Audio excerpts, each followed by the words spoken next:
Welcome to my channel. My name is Rainer. This is Rainier Books, a German booktuber's channel about books written in English or translated into that language.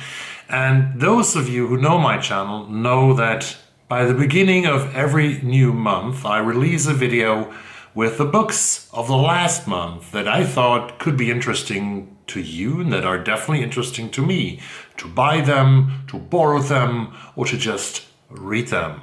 So here are the 9 books that I think are most interesting to me, at least in the month of October.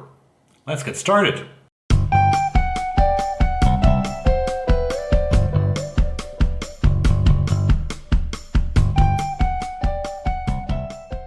The first book I lay my eyes on is a non-fiction book. You know, I'm very interested in non-fiction that deals with social issues, that social problems, and very often with the United States. And this one is such a book that fits, that checks all the marks. This is Invisible Child, Poverty, Survival, and Hope in an American City by Andrea, Elliott. Invisible Child follows 8 dramatic years in the life of a girl whose imagination is as soaring as the skyscrapers near her Brooklyn shelter. Dazani was named after the bottled water that signaled Brooklyn's gentrification and the shared aspirations of a divided city. In this sweeping narrative, Elliott weaves the story of Dazani's childhood with the history of her family, tracing the passage of their ancestors from slavery to the Great Migration North. As Dazani comes of age, the homeless crisis in New York has exploded amid the deepening chasm between rich and poor.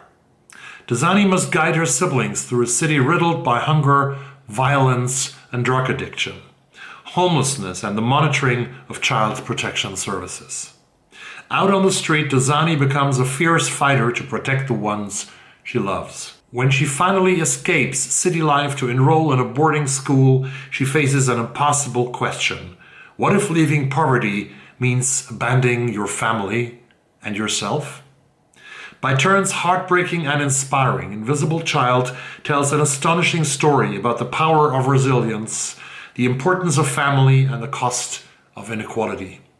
Based on nearly a decade of reporting, Invisible Child illuminates some of the most critical issues in contemporary America through the life of one remarkable girl. Yeah, that checks all my points. That is super duper trooper interesting to me. The second book comes from a man who I have admired all my life since I was a little boy, since I was a teenager, since I was an adult. Now, getting older, he has passed away. Now he has passed away, but he has left a manuscript of a last novel that is now published and already a bestseller internationally. This is Silverview by John le Carré. Julian Launsley has renounced his high-flying job in the city for a simpler life, running a bookshop in a small English seaside town. But only a couple of months into his new career, Julian's evening is disrupted by a visitor, Edward, a Polish emigre living in Silverview. The big house on the edge of town seems to know a lot about Julian's family and is rather too interested in the inner workings of his modest new enterprise. When a letter turns up at the door of a spy chief in London warning him of a dangerous leak, the investigations lead him to this quiet town by the sea. Silverview is the mesmerizing story of an encounter between innocence and experience, and between public duty and private morals. In his inimitable voice, John le Carré, the greatest chronicler of our age, seeks to answer the question of what we truly owe to the people we love. And this is another le Carré, the last one, very sadly, but definitely one that you would want to read, and maybe already one of the things that you could buy for other people for Christmas. Number 3, Crossroads by Jonathan Franzen. It's December 23, 1971, and heavy weather is forecast for Chicago. Russ Hildebrand, the associate pastor of a liberal suburban church, is on the brink of breaking free of a marriage he finds joyless, unless his wife Miriam, who has her own secret life, beats him to it. Their eldest child, Clem, is coming home from college on fire, with moral absolutism having taken an action that will shatter his father. Clem's sister, Becky, long the social queen of her high school class, is sharply veered into the counterculture, while their brilliant younger brother Perry, who's been selling drugs to 7th graders, has resolved to be a better person. Each of the Hildebrands seek a freedom that each of the others threatens to complicate. Jonathan Franzen's novels are celebrated for the unforgettably vivid characters and for the keen-eyed take on contemporary America. Now, in Crossroads, Franzen ventures back into the past and explores the history of 2 generations, with characteristic humor and complexity and with even greater warmth. He conjures a world that resonates powerfully with our own.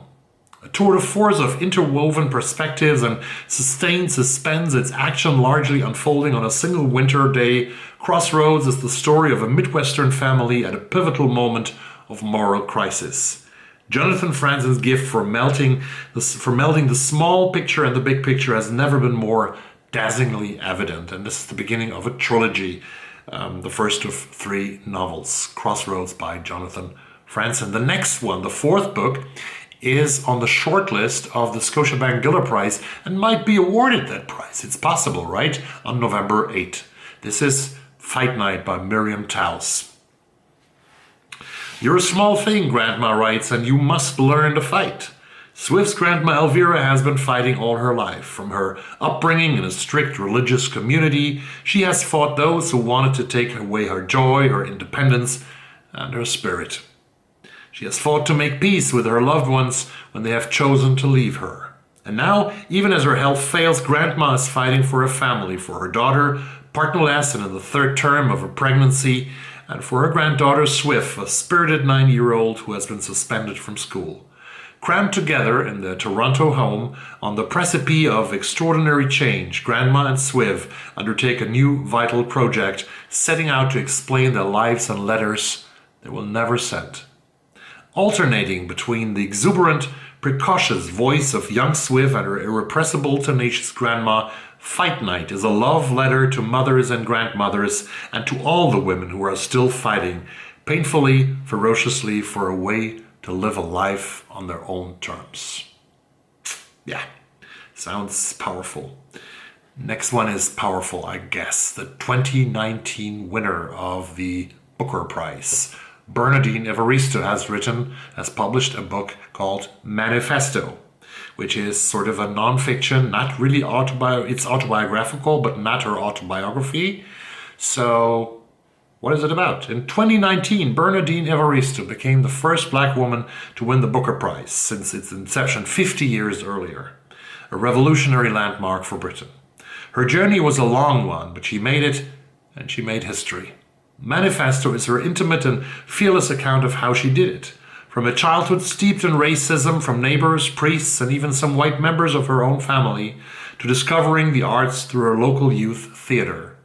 From stuffing her belongings into bin bags, always on the move between temporary homes, to exploring many romantic partners, both toxic and loving, male and female, and eventually finding her soulmate. From setting up Britain's first theater company for Black women in the 80s, to growing into the trailblazing writer, theater maker, teacher, mentor, and activist we see today. Bernardine charts her rebellion against the mainstream and her lifelong commitment and community and creativity. And through the prism of her extraordinary experiences, she offers vital insights into the nature of race, class, feminism, sexuality, and aging in modern Britain. I want to read that. The next one is, I have like thrillers sometimes, and I like Asian literature. I have read a lot of Japanese literature, but I want also to read more Korean literature. And Korean literature is translated more and more and more into English. So in October, we got a first crime novel of a Korean star of thriller writing by the name of Kwon Yeo-sun. And this is Lemon. In the summer of 2002, 19-year-old Kim Hae-on was murdered in what became known as the high school beauty murder. There were 2 suspects, Shin Jong-joon, who had a rock-solid alibi, and Han Manu, to whom no evidence could be pinned. The case went cold. 17 years pass without justice, and the grief and uncertainty take a cruel toll on her younger sister, Da-on, in particular.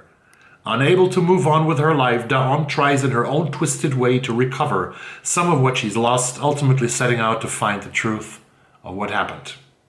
shifting between the perspectives of Da-on and two of Ha-on's classmates, struck in different ways by her otherworldly beauty, Lemon ostensibly takes the shape of a crime novel. But identifying the perpetrator is not the main objective here. Kwon Yeo-sun uses this well-worn form to craft a searing, timely exploration of privilege, jealousy, trauma, and how we live with the wrongs we have endured and inflicted in turn. Yeah, that's interesting. And the next one is by a very famous guy. It's one of the first collections of COVID stories. This is Life Without Children by Roddy Doyle. Love and marriage, children and family, death and grief. Life touches everyone the same, but living under lockdown, it changes us alone. In these 10 beautifully moving short stories, mostly written over the last year, Booker Prize winner Roddy Doyle paints a collective portrait of our strange times. A man abroad wanders the stag and hen-strewn streets of Newcastle as news of the virus at home asks him to question his next move. An exhausted nurse struggles to let go, having lost a much-loved patient in isolation. A middle-aged son, barred from his mother's funeral, wakes to an oncoming hangover of regret. Told with Doyle's signature charm and warmth, wit and extraordinary eye for the richness that underpins the quiet of our lives, Life Without Children cuts to the heart of how we are all navigating loss, loneliness, and the shifting of history underneath our feet. Back to America for number 8, The Lincoln Highway by Amor, Towles. In June 1954, 18-year-old Emmett Watson is driving home to Nebraska by the warden of the juvenile work farm where he has just served 15 months for involuntary manslaughter. His mother long gone, his father recently deceased, and the family farm foreclosed upon by the bank. Emmett's intention is to pick up his 8-year-old brother Billy and head to California where they can start their lives again. But when the warden drives away, Emmett discovers that 2 friends from the work farm have hidden themselves in the trunk of the warden's car. Together, they have hatched an altogether different plan for Emmett's future, one that will take them all on a fateful journey in the opposite direction to the city of New York.